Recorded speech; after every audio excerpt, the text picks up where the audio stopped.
Joining me today is Dr. Robin Sargent. She's the founder, owner, and president of IDLE Courses and IDLE Academy. With a PhD in education, Robin has extensive experience as an instructional designer, professor, and a former director of learning and development. Driven by her passion for creative learning design, she founded IDLE Courses, IDLE Talent, and IDLE Academy. And today she is going to tell you how you can become successful in learning and design. So without further ado, I will let Robin take over. Thank you, Stephanie. I am very happy to be here with you all, and I have an interactive way for us to play and learn together. So gather around, campers, and I want you to join with me, and that is on AHA Slides. So if you go to ahaslides.com/navigate, you can also do it with your phone, right? You can have AHA Slides on your phone while you participate in this Zoom webinar, or you can just open another browser and go to ahaslides.com/navigate. I have some goodies and things for you along the way, and so you'll definitely want to join me here on ahaslides.com/navigate. And so this is going to stay at the top so you can join with us as we go along. I see I got 10 of you. 10 out of 27. I'd like to have more. If you guys can come join me on AHA Slides, it'll be more fun. So we can all gather around and participate, and I can get everybody's responses to the different things I want to ask. All right. Yeah, I got about 13. Okay, here we go. Sweet.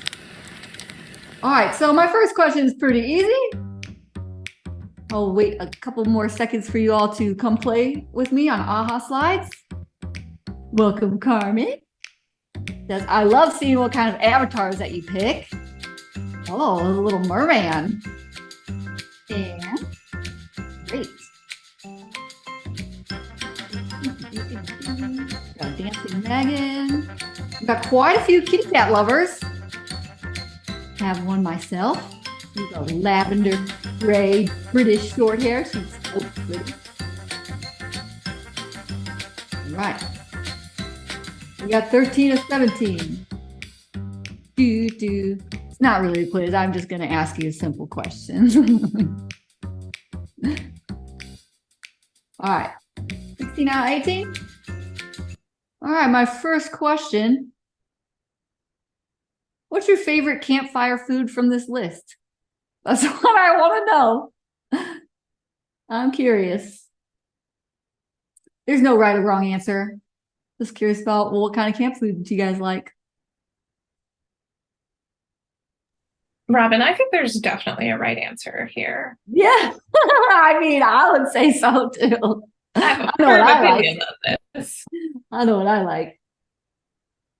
Let's well, I won't say till we see what the results are.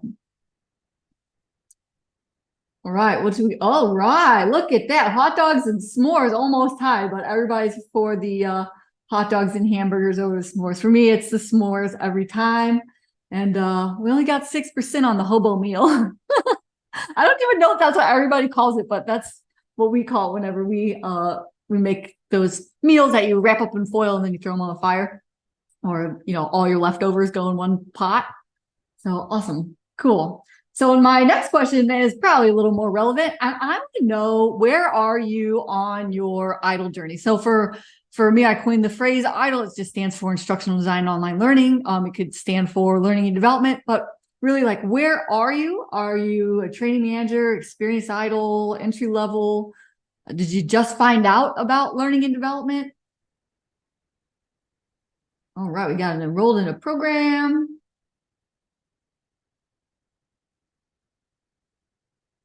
Okay.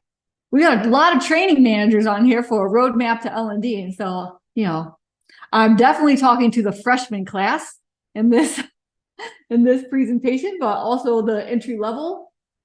But I'm sure that training managers, you will probably have more to add to this conversation as we keep going. All right, cool. So at least everyone knows about learning and development here.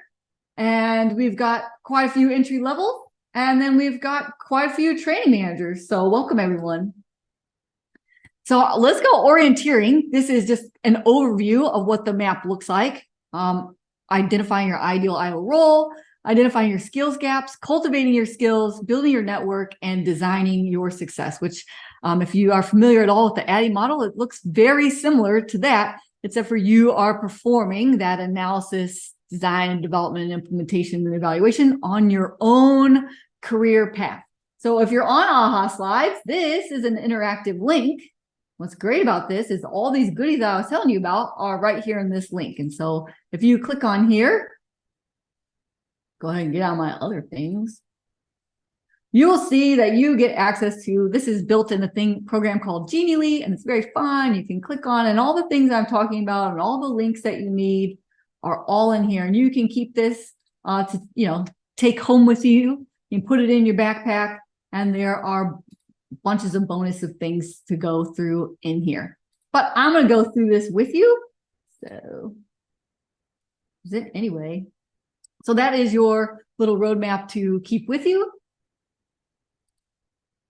And the first spot that we have on that roadmap is that you have to identify your ideal role. So in learning and development, it's not just one role, right? There are many, many, many different types of roles and tasks. And some of those tasks get rolled into new roles, and it depends on where you work and how big your department is and how big your organization is as far as what kind of roles are available and what kind of tasks fall under each of those roles. And if you've been around learning and development for any amount of time, you know that they do not call any of the roles by the same names. You might have learning architect, you might have an instructional designer, a learning designer, a learning experience designer, and the names just go on and on.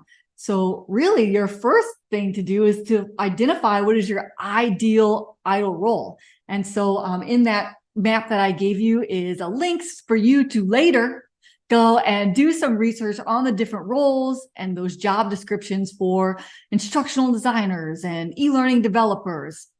And what you want to do is you want to jot down all the keywords that you find that are interesting specifically to you, things that you probably already have skills in and that your skills would translate well for, right? Because you really want to identify your ideal role by the tasks in the job description and not necessarily always by the title, because there are several different titles that have several different types of job descriptions. It all just depends on where you are applying. And so that's your first step if you are, on your road to, joining L&D. So I'm curious, we have a array of people here. What are some skills you think you'll need to become an idol? So to be in the learning and development industry, what are some skills that you need? And I'll go ahead and unlock so you guys can chat as many skills as you want right here. And we'll just see what the cloud looks like.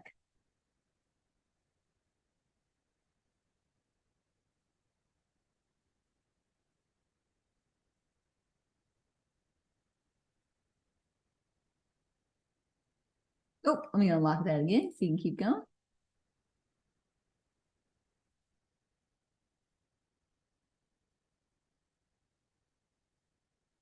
I see the words that are bigger means that more people wrote those same things. So we're seeing writing and creativity.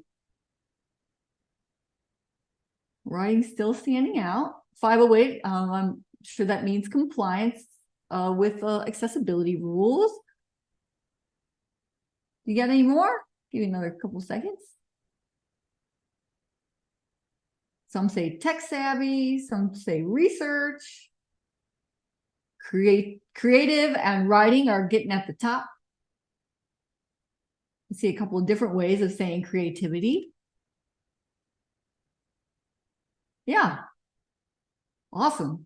So here we got working with SMEs, video creation, storyline, time management, being outgoing. I've met a lot of idols. I might differ with you on that one. I'm just kidding. Passion for teaching, learning styles, interactive software, growth mindset. We have creativity, tech editing, chunking, emotional intelligence, ability to do research. Yeah, so there like I said, there are multiple different ones. And so I'm going to go through a couple of them now and see how we align on the types of skills for the different types of roles. So an instructional designer, right? You'll see that I've grouped it into 4 main categories here. And those are, 1, communication of all kinds. I saw that you guys put writing in there and you put graphic design, or I would categorize it under visual design, right? Because we don't always have to create things from scratch like graphic designers do. We can borrow from graphic designers, but we can put things together in a nice way for visual design. Verbal communication, and then also being able to communicate feedback. Critical thinking, I saw a lot of people put analyzing and doing research, right? So analyze needs, evaluation, problem solving, and then we also saw creativity there. And then design, right? Can you conceptualize learning, incorporate the learning strategies, adapt to different learners, and apply learning theory? And then technical aptitude, I saw several of you talk about being tech savvy.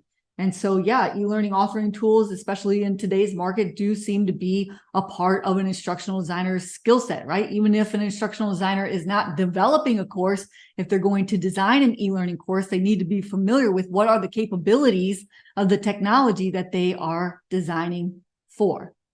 Multimedia and design software. So pretty much in line for instructional designer.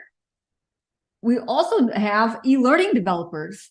Now, e-learning developers usually just develop the e-learning, right? They start at the storyboard and develop what the instructional designer has created. But like I said, sometimes they'll give e-learning developer titles to people who do both the instructional design and the e-learning development. We call those idols, or some people call them unicorns, right? And so the little bit difference, right, in the sense that an e-learning developer has to drill down and understand more about user experience, project management, design. So similar to an instructional designer, but maybe a little lighter. And then, of course, they have to have a technical aptitude. Now, there's another category that's in learning and development that I want to bring to your attention, and that is LMS administrator. Right. And so again, with the user experience, they have also another category, which is data management, right? They've got to be able to read learning management system reports, analytics. They have to be able to keep their data secure, and even migrate from one platform to another. A basic instructional design knowledge as far as design goes, but a lot of being able to incorporate that user feedback. And then, of course, again, you have technical aptitude, but it's different from an e-learning developer, right? Because they are in the LMS. And so if you can learn one LMS really well, then you can certainly translate those skills to other ones. SCORM packages, XAPI, right? Being able to read extra information from your e-learning packages through that LMS, and then being able to troubleshoot common issues that you will find in your LMS. And so I showed you all these, and I showed you the different skills and tasks that they do, because I'm curious about which role interests you. I know some of you already have roles, but I'm wondering if you're here today because you're looking to find another one, or find a new job, or whatever that is. And of course, you can tell me. All right, so nobody's interested in LMS admin. Got it. All right, I won't talk about that one anymore. Oh, we got one. Okay. Did you do that just because? All right. All right, so it looks like the majority of you are interested in instructional design and e-learning development, which is fine by me. That's definitely where I live as well. Great. All right, so now that you've identified your ideal role, I'm sure that you'll probably go and do some more research about, the different roles that are out there. But now, in order to become an instructional designer or an e-learning developer, you've got to magnify your skills. That's the second step in your roadmap to become an idol. And so you've already collected these job descriptions. You've collected the keywords of the tasks that you'd like to do in the near future. And so you need to compare the skills that you currently have to the needed skills that you need in order to reach those ideal idle jobs that you're looking at, right? And so I have worksheets for you, and I have other little goodies for you in that link that I gave you. And so in that link, you can go and you can start to compare the skills that you do have and that you don't have. And then as a matter of fact, in that same thing, I'll show you. See this one. I also have a checklist for you at the end.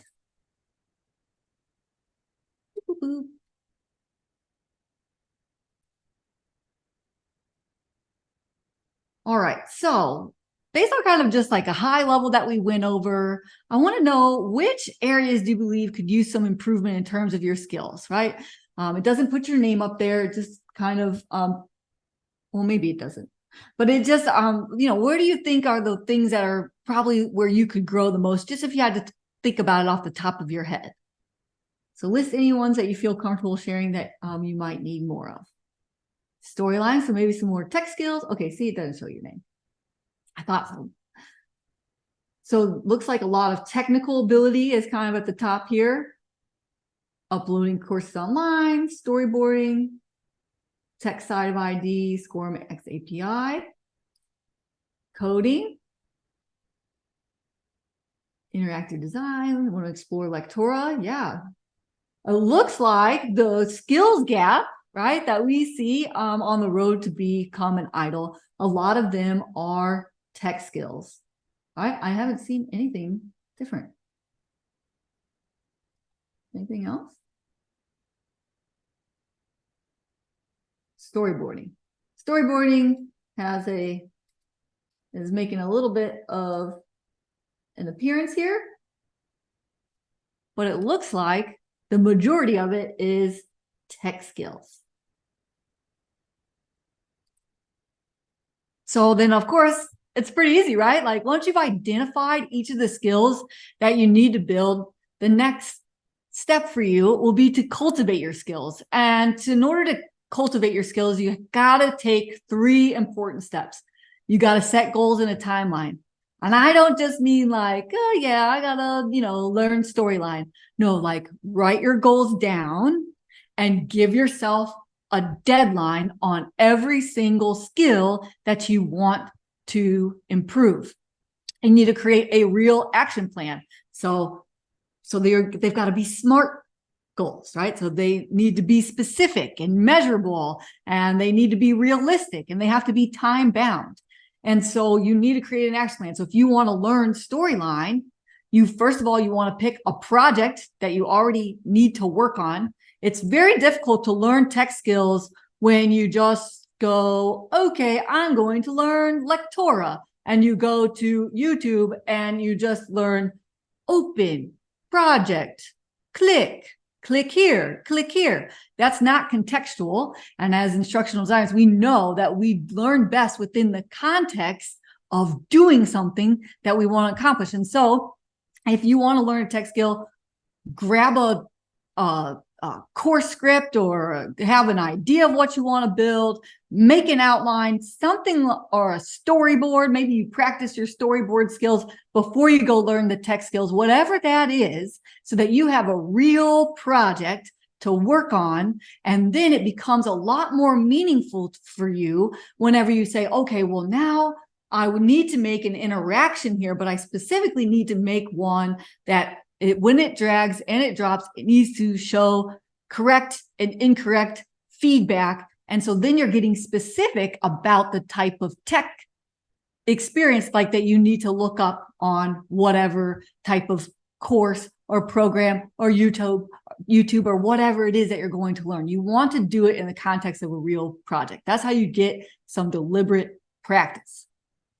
And then a lot of positions require some type of online portfolio, right? So if you are building your skills, you want to demonstrate that you've built those skills by uploading them to your portfolio if you already have one, or creating a new portfolio if you don't already have one.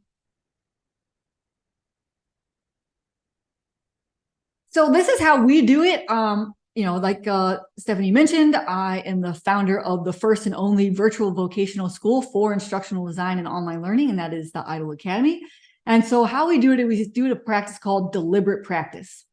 There's a ton of famous books out there that talk about deliberate practice. It is a very popular thing in learning theory, and it really, really works. So first step, you just learn how to do something, right? Learn how to do a thing, and then you have to do it. You have to do it immediately. Go create it. Go do it messy, right? Because perfection is the enemy of progress. And especially when you are learning and cultivating skills, you need to come at it with a beginner's mindset. Let yourself make mistakes. Let yourself do it messy, because that way you are creating something. Because if you have nothing, you can't get feedback, which is an important part of deliberate practice. So you go do it, you do it messy, and then you need to get feedback. You need somebody who is ahead of you in the skills that you are looking to develop to give you feedback on what you are creating and what you are learning, right? It's one thing for you to go and learn and create and do it messy in your own little box. But if somebody that is in the industry or where you want to be doesn't see it and give you specific feedback, then you are missing, you still have the gap in the skills, right? You have not tested that you have actually accomplished what you want. Just because you get a trigger to work in storyline doesn't necessarily mean that that's maybe a best practice of the way that a professional e-learning developer would do it. Right? They might say, well, your triggers are out of order. And did you label everything that's in your slides so that somebody can come behind you and edit that lectora or that storyline or whatever tech tool that you use, right? Because a lot of times you're not the only developer. You've got to hand over projects to other people to be able to update.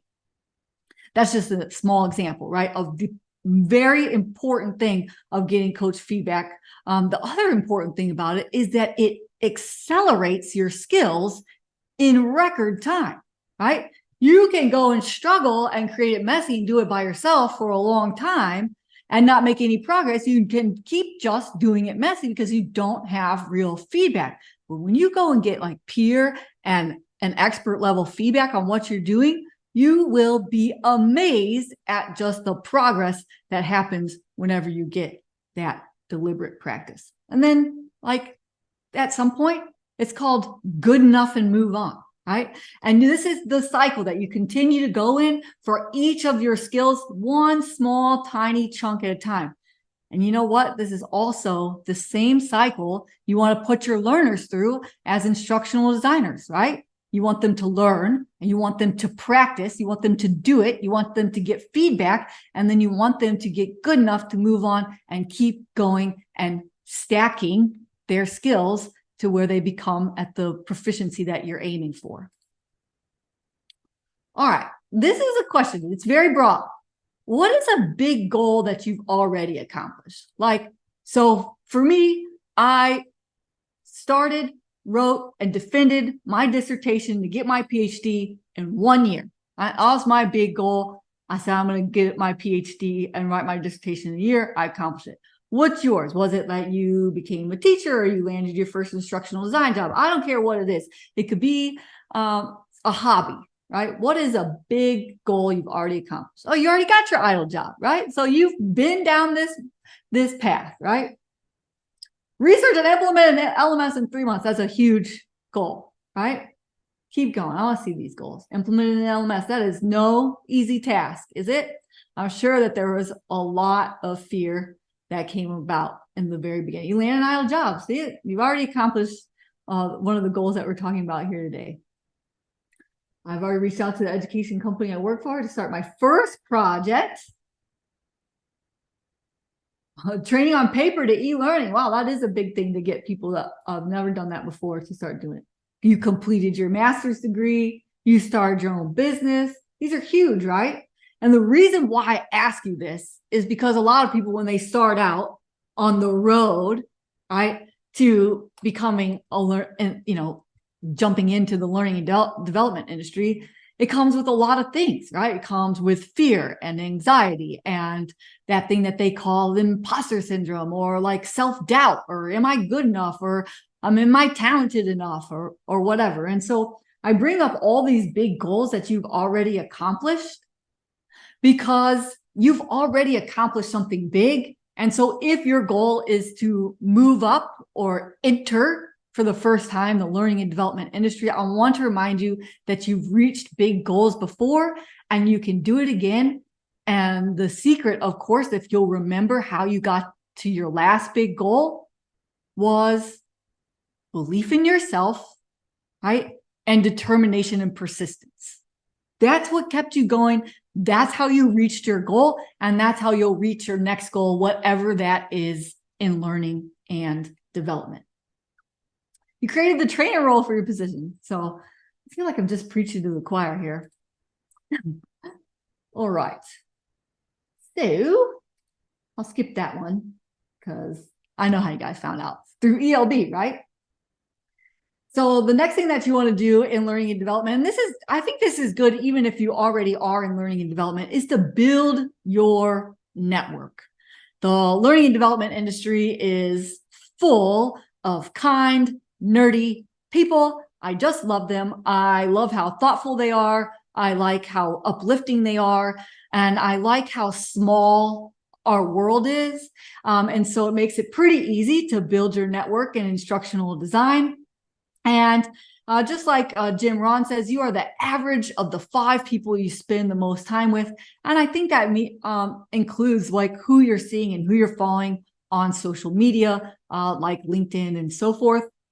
And so you want to continue even as a training manager, right? If you want to keep going up to the director level or the chief learning officer, or even if you want to build your business, I think somebody said their big goal was to start their own business as a freelance and learning, a freelancer in learning and development, and you did that. Well, I imagine that building your network was a very important part. I know it was for me. When I was a freelancer in instructional design, it was all about the network. As a matter of fact, a lot of my first clients as a freelancer came from the network that I built while working full time, right? It was the subject matter experts that I knew that referred me to other people. It was contractors that came and worked a little bit for me that referred me to other people. It was VPs of the company that referred me to other company owners that could use my services, right? And so your network is very, very powerful, whether you are starting a business, whether you are trying to advance your career, or even if you're just trying to start your career in learning and development. So I strongly, strongly encourage you to build your network. So I put this up here just in case you guys want to play along. I'll go ahead and see. Can I copy the link here? Here we go. You can connect with other people here, your other campers, and put your link on this thing, and then we can all kind of connect with each other. I'll also put it here just in case you guys want to share LinkedIn profiles in an easy way.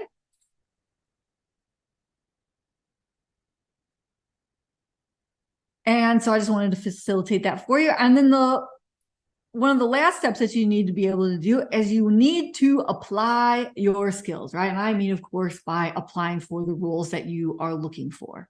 And so to create job applications that can help you stand out, the more that you can stand out is whenever you are yourself. And I mean that show your personality in your portfolio, show who you are on your resume, and tailor your applications for the jobs that you want. Because remember, we're not looking for just titles when we apply for our next or our first role in L&D. You want to target the jobs that list the tasks that you have built your skills in and that you enjoy doing. There's such a variety of jobs in this industry that you really can pick a job, just like somebody said in their goals. What did they say? I created the training manager role that I have today.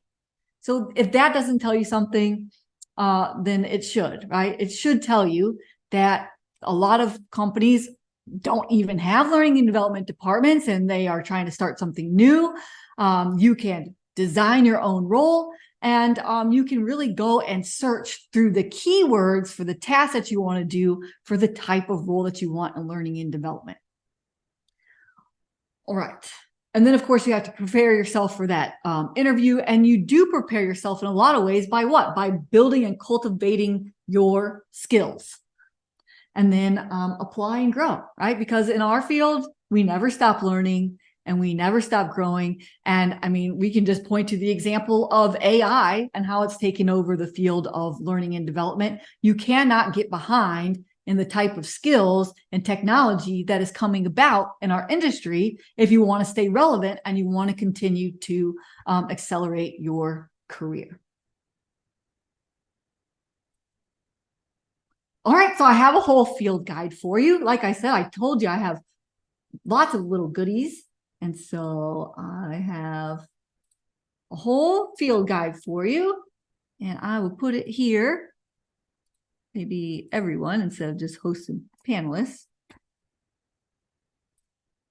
And in this field guide, you will find all the worksheets that I talked about, all the things that you need to go through, like your skills checklist. I give you different ways for you to practice and amplify your skills, how to build your network. I even give a full like LinkedIn optimization guide in there. It's I think it's like 80 pages. So I just put a bunch of resources in there. I am an oversharer, and so I hope you enjoy your field guide and get that. And I just want to let you all know that if you are trying to break into the industry of learning and development, I support your why. I have been where you were. I used to be the assistant dean of students at Shorty University before I moved into corporate instructional design. And since 2019, our virtual vocational school, IDLE Academy, has graduated over 3,000 students, and I know how to get results faster for those that are ready to become an IDLE. And so I am open for you guys to grade my session. And of course, I want to answer your questions. You can grade me as you will. Won't hurt my feelings. Oh, I'll take high fives.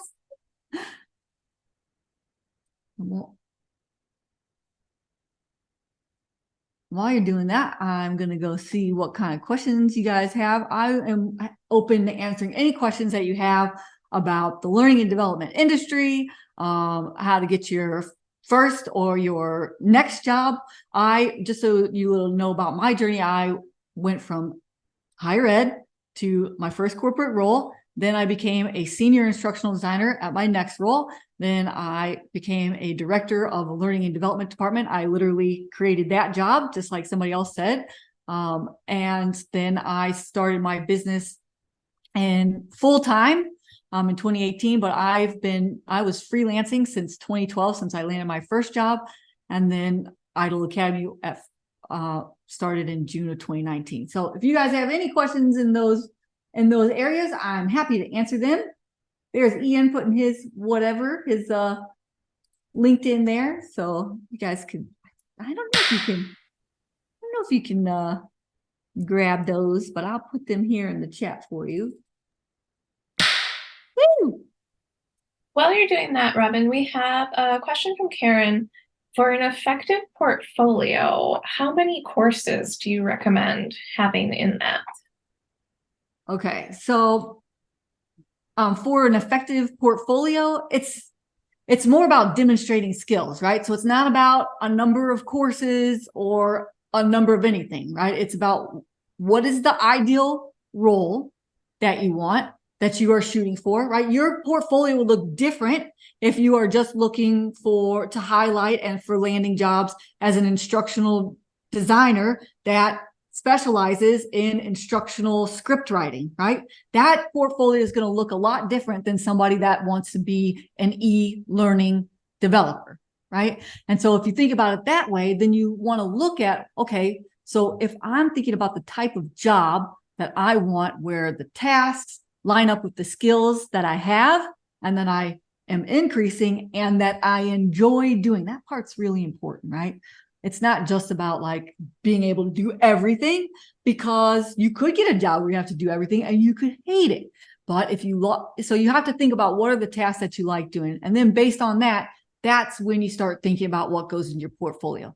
But if I was to give you a general keep it safe, like keep your options open type of portfolio, I would say you want to have at least one rapid e-learning thing in there, right? So something built with something fast, like 7 taps micro learning, something built maybe with the Rise, or something that you build quickly, right? One of those small, fast e-learning courses. You also want one e-learning course. Doesn't matter what you build it with, whether you build it with a Genially, a Lectora, a Storyline, Adobe Captivate, right? It doesn't matter what you build it with, but you need to build it with one of those powerhouse authoring tools to demonstrate that you have those skills. And of course, you're also demonstrating a bunch of other skills along the way, right? If you're building e-learning, you're demonstrating your visual design, your ability to chunk content, your ability to, right, think about the user experience. So all of those different skills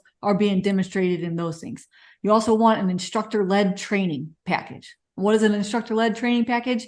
It usually includes these things. It includes slides, right? So your presentation deck, a facilitator guide, and a participant guide. So some kind of participant materials that go along, just like you saw what I did here, right? I had slides, I had, well, you didn't see my notes, but I had notes for my facilitator guide, and then I've made participant resources for you. And then the other thing that you want to include are all the things that you do, like you create to make the sausage, right? So you want to include like an instructional design document, you want to include a storyboard, and then you want to include maybe your scripts, right? So anything that you use to create to where you get, and then for every asset that you upload to your portfolio, make sure to talk about your design thinking. So it's one thing to demonstrate it. We also need to let the hiring manager inside your brain and let them understand why you made certain design choices. What was the challenge? What was the solution? And what was the results? What is the tech that you use? How long did it take you? Did you have a part in all of the things that they're looking at on your portfolio? Or did you do it as a group and your percentage was like 10%? Be honest, right? Because either way, you might as well be honest, because they're going to find out if you can do XYZ when you get on the job, not. So it's better to be honest and upfront about those things. So that's my general. If you need a general one, you just plan for everything. But I encourage you to get specific and then really niche down. And if you want to focus on instructional script writing, which is a very valuable skill, I run a company called Idle Talent. We only hire Academy graduates to work on 1099 contracts. And what's the number one thing that big companies are looking for when they hire our talent? Writers. What's the thing that Idle Talent is willing to pay more for? Instructional design writers. So I don't know if that's in your guys's radar or not, but it certainly is a thing that is very, very common. And you can go talk to anybody who runs a staffing agency for learning and development, and they will tell you that the most valuable people are those people that can do instructional design, specifically write well. What other kind of questions we got? Thank you. So on a related subject, can you recommend resources for building and hosting your online portfolio? Yeah, of course. And so there are lots of places that you could build and host a portfolio. In the Academy, we just keep it simple. We tell them to build a Google Sites. Why? Because it's free, it's easily searched, and it is easily built. It is, and we include step-by-steps for that. So that's easy as Google Sites, but there's a ton of different ones. What I also like about Google Sites is it doesn't have ads. Like, so if you go to Wix or Weebly or some other free platform, where you're going to get on your portfolio, you're going to have ad banners at the top that says like, sign up for Wix and sign up for Weebly. And I don't think that it like is is a mark against you whenever you're building a portfolio. If you take the free option or do the free trials or, have little banner ads on there, I don't think it's a mark against you. But if you can pick one that doesn't have that, then why not? Now, the other thing that you could do, of course, right, if you know that you want to at some time become a freelancer, then maybe you might want to build your portfolio on something a little more robust, like a Squarespace, but you got to pay for it, or like a WordPress, not .com, but .org, so that you can then update it, and it can grow with you later. Great Did I answer suggestion. that whole question? I think so. Yes. If not, Alyssa, just follow up in the chat if you want to know more about that. Let's see, we had a question earlier when you were talking about building your network. What's the best way to go about finding and connecting with mentors? Do you have recommendations on how to do the cold email approach? Do you message them on LinkedIn? What are your suggestions? Honestly, it's very difficult to find a real mentor that you're going to find online, because the thing is, it's about reciprocity, right? When you're talking about getting a mentor to help you in your career transition from where you are now to wherever your skills need to be, you're talking about getting feedback on every single thing that you need to build and create along the way, right? Just think about building an e-learning course. How many different steps are in building an e-learning course? You've got to do your analysis. You got to do your task analysis and outline. You've got to write a script, a course blueprint, right? Well, so I got my script and which pieces are going to be which kind of media, and I've got to write a storyboard, and I've got to develop, right? Every single thing needs to go in front of somebody who is where you want to be. And so that's a lot of time, effort, and energy. And so how are you going to get somebody to pour into you all that time, effort, and energy without any kind of reciprocity? I mean, there might be some good-hearted souls out there, but I bet that they only can help you so long and get you so far. And so the best ways to get reciprocity and to keep that balancing scale even, instead of you being a take, right, from the mentor, you don't want to turn into a vampire, but instead it's got to be something where you can share value.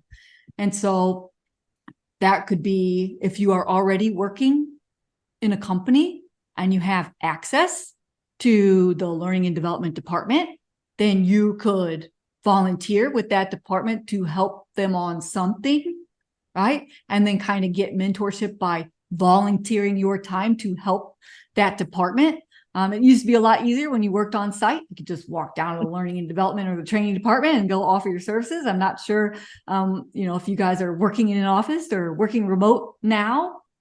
So that one becomes a little more challenging. The other idea I have for you is that you can offer to do something for free for somebody who runs their own business. Now, again, people who are running their own business in learning and development it is difficult for them to try to train up somebody to do something that they're doing for a client, because it needs to be done right and correct the first time. But sometimes I know that me and other people will take on interns, right, to help us with small things. And you can learn and get mentorship that way. And then, of course, because I run the IDLE Academy, I do have to tell you that we offer one-to-one coaching and one-to-one mentorship as part of your tuition in our virtual vocational school, because of this exact reason, the difficulty that it is to find somebody who is a professional in the field that can give you the time and the attention and actually know what they are talking about, and devote that amount of time for you. So in the IDLE Academy, we actually have people who are senior program managers at Amazon, senior instructional designers at Zillow, other ones who work for Google, and those types of roles that you are actually looking for are the people that are our one-on-one career coaches and mentors. And so that is an option. And if you guys are interested at all in our virtual vocational school, I do have a code that's only for you, and it is roadmap. If you go to idlecourses.com/academy and use the coupon code roadmap off the 1 time enrollment fee, you can get $400, $450 off. And this, you actually won't find this coupon anywhere. I just made it just for you guys today. That is fantastic. Let's see. I think that we have covered all the questions. I'll give everyone one more minute to get their last questions in, because usually when I say that, suddenly someone has another question. When does the coupon expire? Tomorrow. Tomorrow. Yes. I have other coupons, but this is the biggest one. Like, this is my big one. So it's for the fast movers. So no pressure, but get on that. Well, and enrollment closes next Friday, and our next enrollment won't happen until January. We completely redid our entire program. This is actually the launch, what we're calling internally like our Idol Academy 3.0. It is a fully gamified platform. It includes one-to-ones the entire time. Every single week you can meet with a one-to-one mentor. It includes all the tech and tool training that you guys are looking for. It includes tech training on Genially, Lectora, Storyline, Camtasia, Beyond, Canva, and you also get an entire tool suite when you enroll in our vocational school. You get access, thank you ELB for sponsoring us. You get access to Lectora, you get access to Scenario VR, you get access to the Studio by ELB, which is all those different assets and things that you can use to build courses. You get access to Canva Pro on our Canva campus.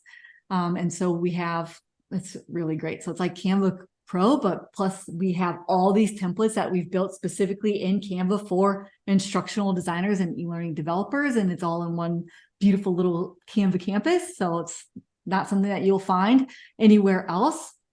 You'll also get access to enterprise level Beyond and a library access, and then also Genially. And we give you training on how to use all of those tools. And then, of course, you'll be building your portfolio. You go through a hands-on internship through the program. And then when you graduate with the Certified Professional in Training and Performance certificate, you also get access to one-to-one career coaching. So it's new and improved, and we are so excited. This will actually be the very first cohort of our 3.0 version. And so we're just going to baby this cohort like no other, and really make sure that they reach their career goals. And so this is for somebody who's brand new. Maybe you're an entry-level ID, or somebody who's already experienced but wants to keep up with the tech and the tools, or somebody who's never landed a job before. It is tailored for you because you get all that one-on-one support to make sure that you get the tailored support that you need to enhance your experience. That is awesome. That is a lot of stuff packed into one program, for sure. Well, and I have a portfolio promise too, right? So if you're not proud of your portfolio by the time that you graduate, then I'll give you your money back. Fantastic. Yeah, it's definitely a do the work sort of thing, but yeah, so the coupon expires tomorrow. Okay. And that is all the questions. So thank you so much, Robin, for joining us today and walking us through that. Thank you, everyone who joined us. Hopefully you all got something out of this. It seems like based on the chat, everybody really enjoyed it and thought this was very valuable information. We will be sharing the recording, and I will put that link in there as well to the field guide. I'll put that in the email with the recording in case anybody loses it. And absolutely connect with Robin on LinkedIn, connect with the other people in that Google Doc, and build your network. Yes. Yes. Thank you all for having me. It's been a pleasure. All right. We'll see you on another webinar soon.